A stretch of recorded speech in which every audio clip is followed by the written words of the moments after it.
Bon, on est le 26 juillet. Ça fait 2 jours que je ne suis pas venue au potager. Il y a 2 jours, il y a eu de fortes pluies. Et puis, il y a eu peut-être quelques petits dégâts au potager, mais rien de bien grave. Donc, je vais venir faire une récolte aujourd'hui, encore une fois. Mais je voulais vous montrer ici. Il y a eu pollinisation, donc je devrais avoir un melon d'eau. Donc, ça ne sera pas la folie, mais j'en ai un. Pour mes autres, j'en ai pas encore. On voit que les plants sont encore petits. Je vous montre là ici mes plants de patates douces pendant qu'on est là. Ils commencent à tracer leur chemin, hein? Puis ils commencent à refaire des racines, là, à se prendre là, partout dans la butte lasagne. Hop, hop, hop. Tout ce qui tient ici.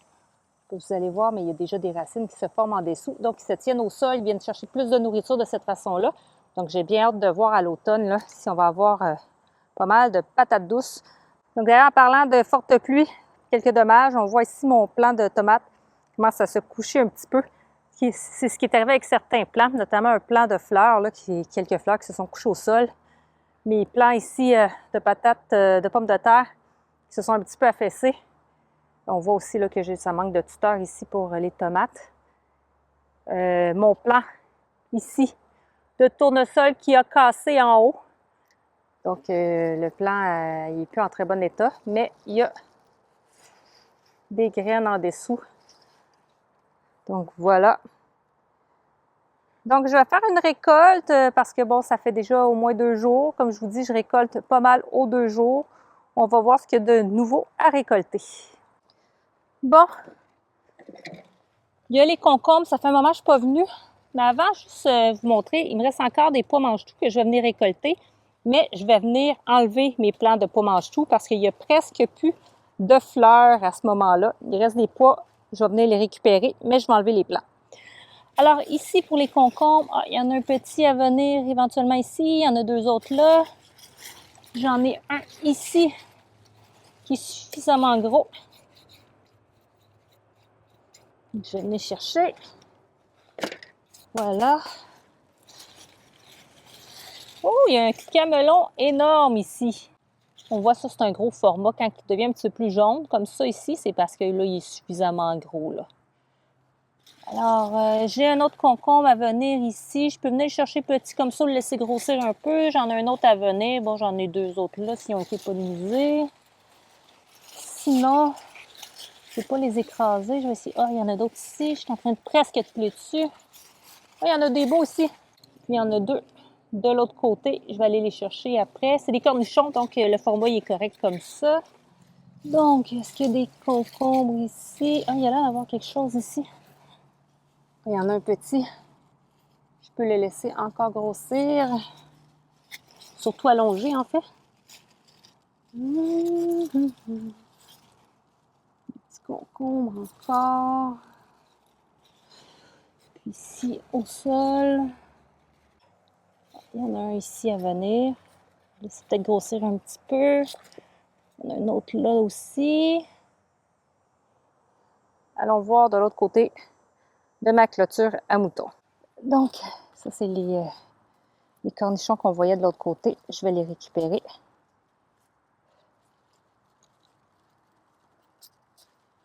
Voilà. On voit qu'il y a plein de petits cornichons à venir. Petit camelon. Gros camelon ici.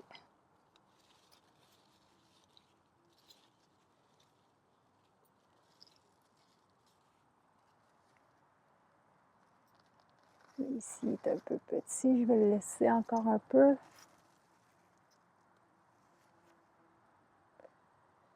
Donc,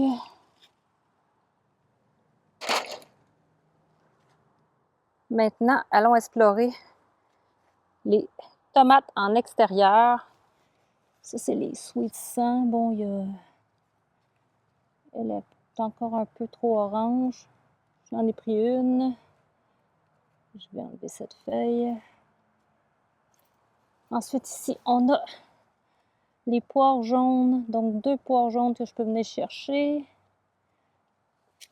Les Bumblebee, ça s'en vient, hein, mais ils ne sont pas encore assez colorés. J'ai bien hâte. Comme je vous ai déjà dit, ce sont mes préférés. Là, si je continue, il n'y en a pas d'autres qui semblent être prêtes, mais je vais vous montrer ici.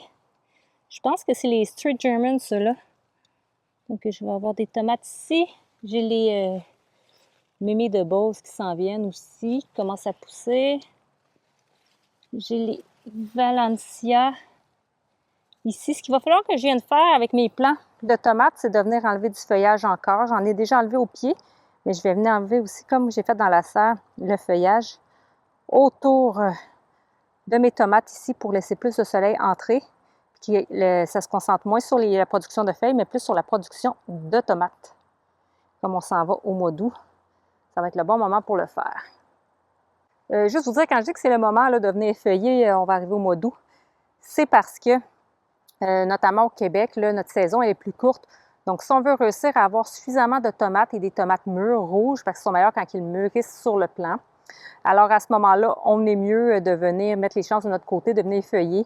Puis éventuellement, là, vers la fin de la saison, on va venir étêter, c'est-à-dire de couper le bout à ce moment-là de nos plants pour qu'ils arrêtent de pousser en hauteur, puis qu'ils se concentrent vraiment sur la production et sur le mûrissement des fruits qui sont déjà en place. Donc ici, mes 42 jours, on a 2 de prêtes. Maintenant, on va aller voir dans la serre. Donc, juste avant de venir chercher les quelques tomates mûres dans la serre, juste vous montrer, j'étais venue, si vous vous souvenez bien, mettre du savon noir sur mes plants de piment poivron pour éloigner les pucerons.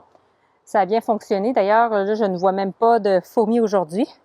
Mais j'avais laissé un petit peu ma fenêtre légèrement ouverte, puis il y a eu beaucoup de pluie il y a 2 jours. J'étais au bureau, donc j'ai pas pu venir la fermer. Alors, il a mouillé un petit peu, veux pas, sur mes plants, juste là. Alors, je suis juste revenue là, hier, rapidement, passer un autre petit coup là, de savon noir sur les feuilles pour m'assurer que la pluie n'ait pas toute lessivé à ce moment-là, le savon que j'avais mis. Alors, voilà. Pour les poivrons. Maintenant, dans les tomates, je vous montre. Ça a encore grossi. Mes super steaks, elles sont énormes. J'en ai d'autres là en bas. Super. Sur à côté, ils grossissent pas tellement, mais il y en a une qui a mûri. D'ailleurs, je pense que je peux venir la chercher. C'est une Cherokee. Ouais, elle est prête, celle-là. Ah, je vais devoir venir arroser ici. Oups, mes carottes.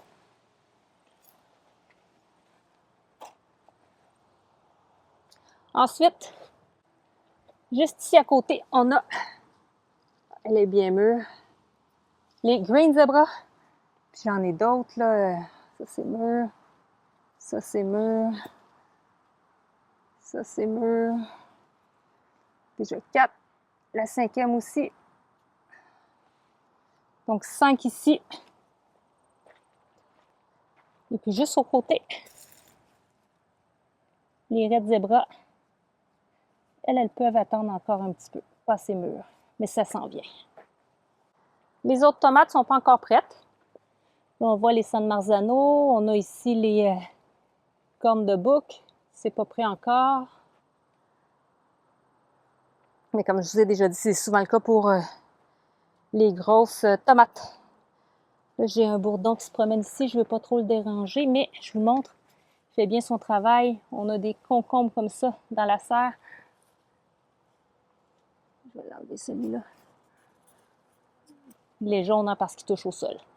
Mais on voit, là, je pourrais le laisser grossir un petit peu plus. J'en ai plein des comme ça en ce moment. Sans déranger le bourdon. On va aller voir. Je vais mettre à venir ici. Hop, je ne sais pas si vous allez bien le voir ici. Puis j'en ai quelques-uns comme ça là, à l'intérieur. On reviendra quand ils seront un petit peu plus gros.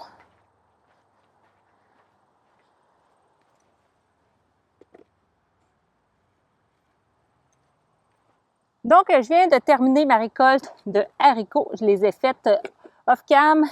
En fait, parce que sinon la vidéo va être vraiment très longue. Donc, j'ai récolté des jaunes, des violets et quelques verts aussi. Mais l'hiver, ça commence à peine. Je ne sais pas si vous voyez le format ici, c'est tout petit. Pour 2 raisons. Oui, les haricots verts, je trouve qu'ils arrivent un petit peu plus tard que les haricots jaunes et les haricots violets. Mais en plus, si vous vous souvenez bien, quand je suis venue les mettre en terre, ça n'avait pas poussé, donc il avait fallu que je rejette des graines et que je vienne les semer un petit peu plus tard. Donc, c'est sûr qu'ils vont arriver un peu plus tard parce que je les ai semés plus tard. Donc, ceux-là, ça s'en vient.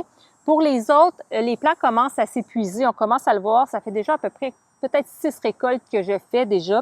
Quand même des bonnes récoltes. Donc, les plants s'épuisent. Je vais avoir de moins en moins de production. Je vais pouvoir venir enlever mes plants bientôt. Surtout mes haricots jaunes, ils ont beaucoup donné. Puis je vois là, sur mes plants qu'il n'y a presque plus de fleurs. Donc, ça ne va pas reproduire énormément. Les violets, il y a encore un petit peu plus de fleurs, mais quand même. Donc, prochainement, je vais venir les retirer à ce moment-là pour pouvoir enchaîner avec une autre culture. Je ne sais pas encore quel type de culture, peut-être des laitues, peut-être des navets. Je n'ai pas réfléchi à ça encore, mais bientôt, je vais faire ça. Alors, voilà pour les haricots. Maintenant, je vais faire ma récolte de petits pois. Pour récolter mes petits pois, ce que je vais faire, c'est que je vais venir tout simplement les enlever, mes plants, parce que là, mes plants commencent à être quand même assez vieux. On voit, là, du moins dans cette première partie-là, il n'y a plus de nouvelles fleurs, donc il ne va pas produire des nouveaux pois. Des pois, c'est plus au début de l'été, à ce moment-là, qu'on va venir récolter. On est déjà fin juillet, on est déjà bien chanceux d'avoir eu autant de récoltes. Donc, ce que je vais faire avec mes petites cisailles, je vais venir couper le bas de mes tiges. Je vais laisser les racines dans la terre. Pourquoi? Parce que premièrement, tout ce qui est dans la famille des haricots, des pois et tout ça, ils vont venir fixer l'azote dans le sol. Donc, à la racine, il va y avoir encore beaucoup d'azote, donc ça va être gorgé d'azote, ce qui est bon pour mon sol. Deuxièmement, c'est parce que les racines, ce qu'ils vont faire, c'est qu'en se décomposant, ils vont créer de la matière organique. Ils vont venir nourrir la vie dans le sol. La vie dans le sol, elle va manger toute cette matière-là. Puis en faisant, on va se le dire, caca, en faisant leurs besoins, ils vont emmener de la matière qui est minéralisée à ce moment-là, qui va être facilement assimilable par nos plantes. Donc, nos plantes ne vont pas manger de la matière organique. C'est vraiment la vie dans le sol qui va le faire. Donc, la vie dans le sol qui va venir vraiment préparer notre sol, qui va venir enfouir la matière organique, qui va venir travailler notre sol à notre place, mais aussi en faisant leurs besoins, veut pas, ils vont créer de la nourriture pour nos plantes. Alors, je coupe le tout et j'enlève mes plantes pour pouvoir récolter. Donc, voilà le travail. C'était pas super évident parce que j'avais des plants, comme on voit au sol, là, mes concombres qui étaient pris dans mes tiges de pois mange-tout. Donc là, je vais devoir aider mes plants de concombres à remonter sur la clôture, à les faire s'attacher. Donc, on voit bien le tas ici, un gros tas de matière organique, de l'azote. Donc, ce que je vais faire, c'est que je vais venir les couper en plus petits morceaux, puis je vais venir les mettre au compost. On les coupe en plus petits pour que ça soit plus facile à décomposer. Donc, c'est ce que je vais faire. Si j'étais plus tard dans la saison, ce que je ferais, c'est que je viendrais les porter sur mes planches de culture ou dans ma butte lasagne là-bas, parce que je vais avoir besoin de remettre de la matière verte et de la matière brune dans la butte lasagne pour venir vraiment créer un bon mélange carbone-azote pour créer un bon compost. Mais là, ce que je vais faire, c'est que je vais le mettre en ce moment dans mon composteur là, parce qu'on est encore tôt dans la saison là, pour venir recouvrir mes planches. Alors, je récupère tous les mange-tout qu'il y a là-dessus pour les consommer. Et après ça, je mets le reste au compost.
Bon, là, je prends une petite pause à l'ombre et loin de mon composteur, comme fait voir, parce que j'étais en train de me faire manger par les bestioles.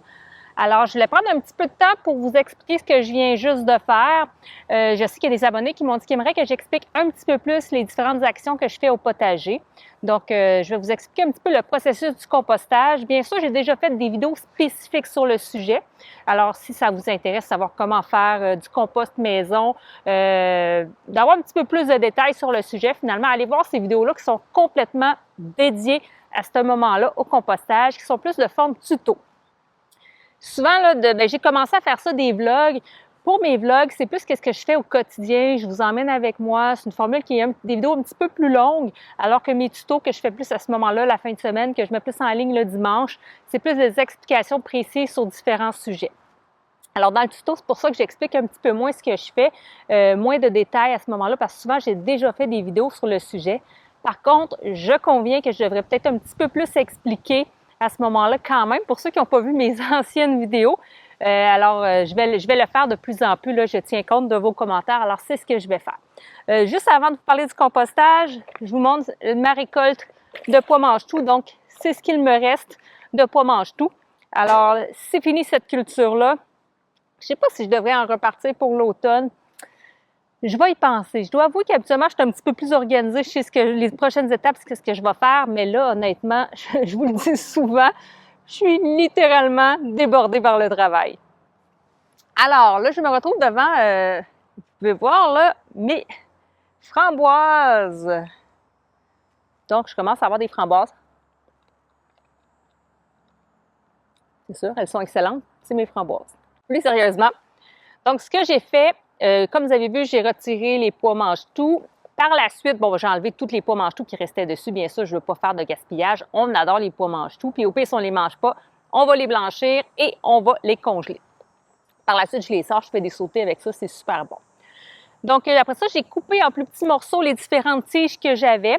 Pourquoi? Parce que j'avais l'intention, comme je vous ai dit, de le mettre dans le compost. Et quand on le met en plus petits morceaux, ça va permettre de se décomposer plus rapidement. Hein, c'est les micro-organismes qui vont décomposer le tout. Les micro-organismes, c'est quoi? Bien, c'est des champignons, c'est des bactéries. Donc, c'est ce qu'on retrouve dans le sol habituellement. Et c'est des petites bactéries, des petits champignons qui vont venir à ce moment-là dans le compost et qui vont venir manger finalement toute la matière qu'on va venir y porter. Donc, en les mettant en plus petits morceaux, ça va être plus facile pour eux de le faire. Ça va être plus rapide également. C'est un peu comme nous quand on mange un steak. On va couper en petits morceaux. On ne va pas avaler la tranche d'un coup. Ça sera un peu plus difficile à digérer. Donc, c'est la même chose quand on fait du compostage. Donc, si vous emmenez, par exemple, des résidus de cuisine que vous faites... mais dans les résidus de cuisine, juste vous dire, moi, je ne mets pas de viande, je ne mets pas de produits laitiers non plus. Ça, je le mets dans mon bac de la ville parce qu'eux, ils vont chauffer ça à chaud. Tandis que moi, si je mets ça dans mon composteur maison, non seulement il peut y avoir de mauvaises bactéries à l'intérieur, mais en plus, ça va attirer les animaux, les différents animaux. Vous voyez, j'habite devant une forêt. J'ai pas envie d'attirer la meute d'animaux qui peut vivre dans cette forêt-là. Donc, j'évite tout ce qui est viande, tout ce qui est produits laitiers également. Alors, on va apporter quoi? On va apporter dans notre composteur de la matière verte. Bon, c'est quoi la matière verte? C'est de la matière qui est très azotée. On a, par exemple, mes résidus de culture, comme vous avez vu, là, les tiges, à ce moment-là, de mes pois mange-tout, c'est de la matière verte. Déjà, la couleur est verte. Donc, c'est de la matière verte, c'est rempli d'azote. De cuisine, ce qu'on va apporter, c'est tout ce qui est plus, on va dire, végétarien. Hein. Donc, les épluchures, par exemple, de légumes, les restants de légumes qu'on n'a pas mangés également, qu'on peut mettre dans notre composteur. On va mettre également, on peut mettre du marc à café, donc le restant de notre café quand on se fait du café le matin qui reste, donc qui est humide encore. Bon, si c'est juste pas grave, mais souvent ça reste humide. Et vous pouvez même mettre votre filtre à café parce qu'ils sont biodégradables, les filtres à café. En tout cas, la plupart, regardez sinon sur votre boîte à ce moment-là s'ils sont biodégradables. Je vais mettre aussi, considérer comme de la matière verte, des écailles d'œufs, par exemple, que je vais mettre en petits morceaux. Donc, moi, je vais les mettre dans mon composteur. Je ne les mets pas dans mon potager pour aller chercher le calcium parce que je trouve que ça ne se décompose pas suffisamment rapidement.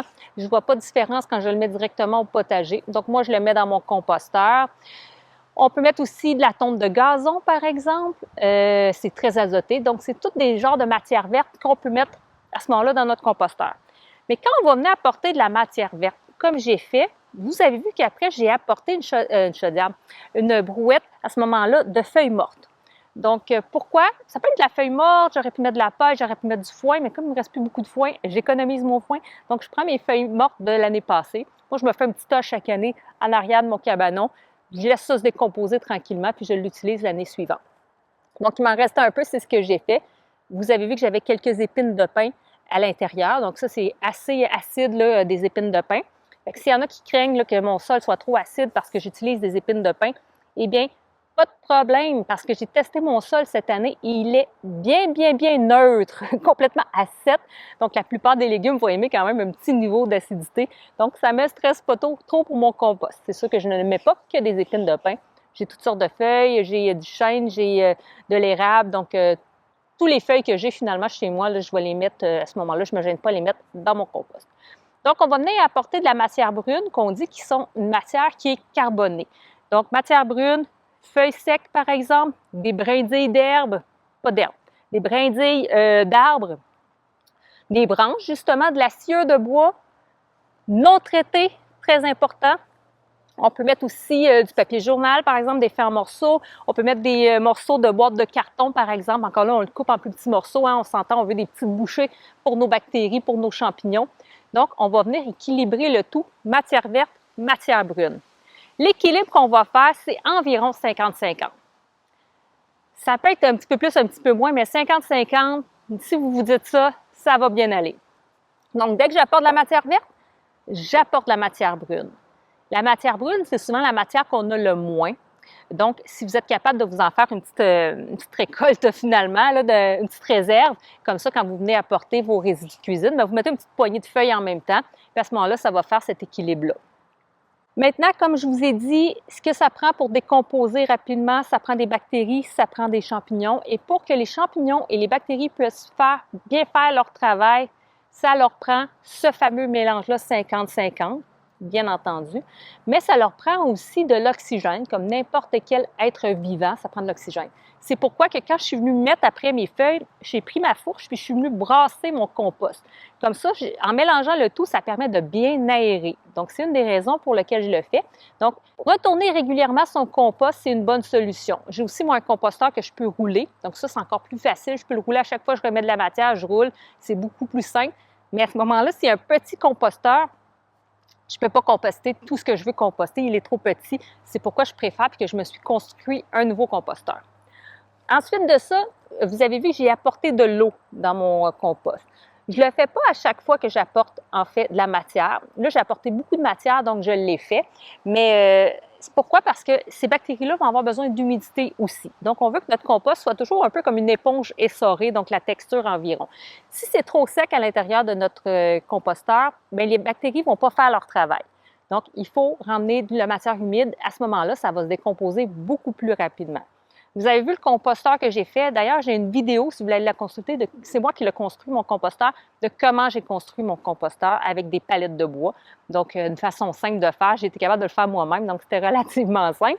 Alors, j'ai fait une vidéo là-dessus, je pense que c'est l'année passée, il y a 2 ans. Vous irez voir là, dans mes anciennes vidéos. Mais vous avez vu que j'ai ouvert à ce moment-là, bien, je l'ai ouvert, moi, pour pouvoir vous montrer à l'intérieur avec la caméra. Là. Moi, c'est vraiment pour ça que je l'ai ouvert dans ce cas-ci. Mais je l'ai laissé ouvert après parce que s'il y a un petit peu de pluie, au moins, je vais aller chercher l'humidité par rapport avec la pluie. Mais moi, j'en ai construit un qui s'ouvre et qui se ferme parce qu'en même temps, quand il y a des grosses pluies comme il y a eu il y a 2-3 jours, cette semaine en tout cas, c'est beaucoup trop de pluie puis ça peut venir lessiver, faire en sorte que tout se ramasse dans la nappe phréatique puis c'est pas ce qu'on veut. Donc, on ne veut pas non plus qu'il y ait trop d'eau dans notre composteur. Donc, c'est pour ça qu'un composteur fermé, c'est bien. Mais à ce moment-là, s'il pleut un petit peu, on peut l'ouvrir ou on vient à ce moment-là avec notre arrosoir apporter un petit peu d'eau et brasser le tout pour emmener un bon petit mélange, une bonne petite recette pour nos bactéries et nos champignons. Donc, c'est pas mal ça que je voulais vous dire par rapport au composteur. Donc, maintenant que j'ai libéré la partie-là, je vais aller vous montrer un petit peu un autre ravage, peut-être un petit peu de la pluie. Il s'agit de mes pommes de terre sous foin. Regardez-moi ça, ces pommes de terre sous foin-là.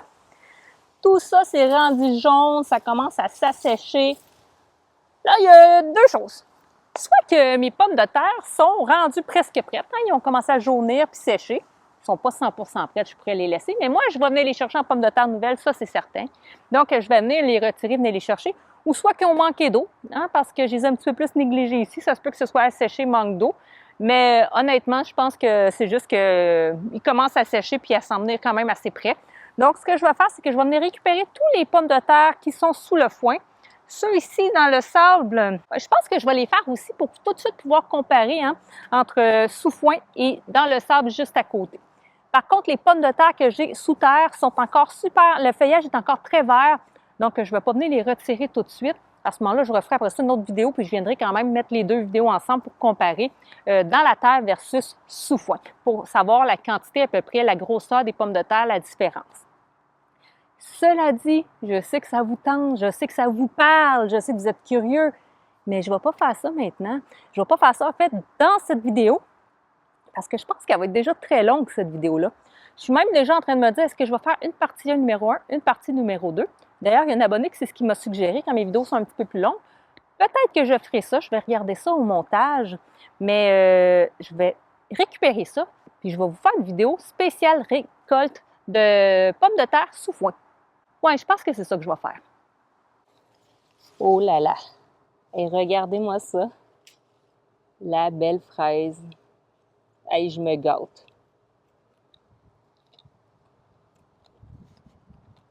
Il y a un abonné qui me demandait, dans les variétés de fraises que j'ai, moi j'ai la Evelyne, la Charlotte et maintenant j'ai la Mara des Bois.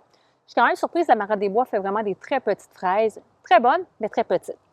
L'abonné me demandait quelles fraises que je lui conseillais, lesquelles étaient les plus productives et également en même temps les plus savoureuses. Donc, ce sont celles-là, celles que j'ai ici dans le potager de ma fille, ce sont mes Charlottes. Donc, à mon avis, à moi, celle-là, je peux la laisser rouge encore plus.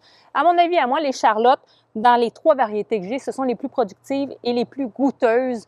Donc, pour moi, ce serait les championnes dans les 3 que j'ai. Par contre, j'ai juste 3 variétés. J'en ai pas essayé d'autres. Donc, si j'ai d'autres abonnés qui ont des fraises qui ont des super bonnes variétés, s'il vous plaît, mettez-le en commentaire pour cet abonné qui me posait la question. Je pense que si on y travaille à tous, là, si on essaie tous de lui répondre, à ce moment-là, je pense qu'il va avoir plus de variétés, plus de choix que juste mes 3 variétés à moi. Donc, dites-le moi en commentaire quelles sont vos variétés préférées, puis même pour moi-même, lesquelles je devrais avoir dans mon potager l'année prochaine. Hey, j'ai oublié de venir chercher mes tomates tantôt, ici, mes petites tomates dans la serre, mes tinitimes. C'est tellement bon, des tomates cerises. J'en profite juste pour vous montrer ici. Ce sont mes semis de laitue et d'épinards. J'ai quelques laitues qui ont commencé à sortir. Je viens de les arroser, là. Ça sèche tellement vite dans la serre. Et quelques épinards également.